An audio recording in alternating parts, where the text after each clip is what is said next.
সন্তান মায়ের থেকে যত দূরেই থাকুক না কেন, মা কিন্তু ঠিকই তার দায়িত্ব পালন করে যায়। অসুস্থ অবস্থায় সবার আগে মায়ের কথাই মনে পড়ে। আমি এই অবস্থায় মায়ের কাছে না যেতে পারলেও মা কিন্তু তার কাজটা ঠিকই করে যাচ্ছে। এই অবস্থায় আমি কোনো খাবারই তেমন খেতে পারছি না, কিছুদিন হলো ঠিক করে ভাতটাও খেতে পারছি না। সে কথা শুনেই আমার মা আমার সব পছন্দের খাবারগুলো আমার কাছে কুরিয়ারের মাধ্যমে পাঠিয়ে দিয়েছে। অনেকেই মনে করতে পারেন কি এমন জিনিস এত দূর থেকে পাঠানোর কি আছে, আসলে তেমন কিছুই না। তবুও এই জিনিসগুলো চট্টগ্রামের বাজারে পাওয়া যাচ্ছে না, কিন্তু আমাদের যশোরে এই জিনিসগুলো খুবই ঐতিহ্যবাহী খাবার হিসেবে পরিচিত। আপনি পৃথিবীর যে প্রান্তেই থাকুন না কেন আর যত ভালো খাবারই খান না কেন, নিজের এলাকায় যেসব খাবারগুলো খেয়ে আপনি অভ্যস্ত সেগুলো কিন্তু আপনি একবারের জন্য হইলেও মিস করবেন। নভেম্বর ডিসেম্বর মাসের শুরু থেকে, মানে শীতের শুরু থেকে আমাদের যশোর এলাকায় মানকচুটা খুবই ভালো পাওয়া যায়। আর কোন কোন জেলাতে এই মানকচুটা পাওয়া যায় আমার ঠিক ভালোভাবে জানা নেই।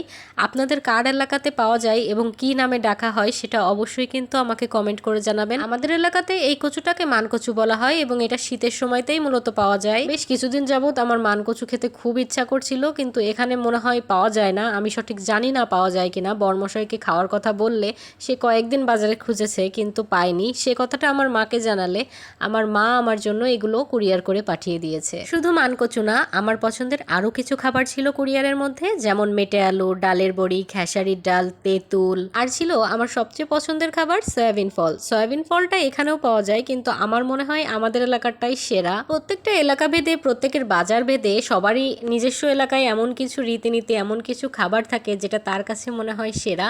তো আপনাদের এলাকাতে কি এমন খাবার প্রচলিত আছে যেটা আপনার কাছে খুব পছন্দের, অবশ্যই কমেন্ট করে আমাকে জানাবেন। কিন্তু আমি এখানে ডালের বড়ি আর কয়েক পিস রুই মাছ ভাজি করে নিয়েছি। এই ডালের বড়িটা কিন্তু আমাদের এলাকার বিখ্যাত খাবার, আর কার কার এলাকায় এটা পাওয়া যায় অবশ্যই জানাবেন। মাসকলাই ডাল আর চাল কুমড়ার সংমিশ্রণে এই বড়িটা তৈরি করা হয়। যারা খেয়েছেন, যাদের এলাকায় পাওয়া যায় তারাই জানেন এটি খেতে কত সুস্বাদু। মায়ের পাঠানো এই পার্সেলটি হাতে পেয়ে আমার প্রথম কাজ ছিল সব খাবারগুলোকে খুব সুন্দর করে রান্না করে খাওয়া। যেহেতু মা আমার কাছে নেই, মা কাছে থাকলে অবশ্যই মায়ের হাতের রান্না খাওয়ার সৌভাগ্য হতো। নিজে যত ভালোই রান্না করতে পারি না কেন, মায়ের মতো রান্না যেন কখনোই হয় না। তো যেমনটা আপনারা ভিডিওতে দেখতে পাচ্ছেন, মানকচুটাকে আমি আগে একটু গরম পানিতে ভাপ দিয়ে নিয়েছি যাতে করে গাল না চুলকায়। আর তরকারিতে দেওয়ার জন্য আমি আগে থেকে মাছ আর কুমড়া বড়িটা ভাজি করে রেখেছি। মাছ ভেজে রাখা সেই তেলের মধ্যে প্রথমে শুকনা মরিচ আর জিরা ফোড়ন দিয়ে নিয়েছি। তারপর ভাপ দিয়ে রাখা কচুগুলো দিয়ে হালকা কিছু মশলা দিয়ে অল্প একটু ভাজি করে নিব। তেমন কিছুই না, লবণ, হলুদ, একটু জিরা গুঁড়া আর রং হওয়ার জন্য হালকা একটু শুকনা মরিচের গুঁড়া দিয়েছি।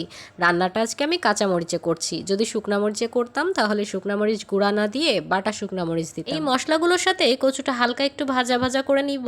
তারপর একটু গরম জল দিয়ে দিব কচুটা সিদ্ধ হওয়ার জন্য। আমি কিন্তু আবার খুব ভালো রাঁধুনি না, রান্নার রেসিপিও শেয়ার করছি না। আমি যেমন ভাবে করি সেটাই দেখাচ্ছি। আমার মাও এমন ভাবে রান্না করে। মায়ের থেকে এত দূরে থাকার কারণে মায়ের হাতের রান্না তো খেতে পারছি না, তবে মায়ের মতো রান্না করার চেষ্টা করছি। যদি কিছুটা ওরকম হয়, খেয়ে যেন একটু শান্তি পাই। এই অবস্থায় রান্না করে খেতে একদম ইচ্ছা করে না। মাছ আর সবজির গন্ধে বমি আসে। মনে হয় কেউ যদি একটু রান্না করে গরম গরম খাবার মুখের সামনে ধরতো খুব ভালো লাগতো। কথা বলতে বলতে কচুগুলো সিদ্ধ হয়ে গেছে। এ পর্যায়ে ভেজে রাখা মাছ আর কুমড়া বড়িগুলো অ্যাড করে দিয়েছি।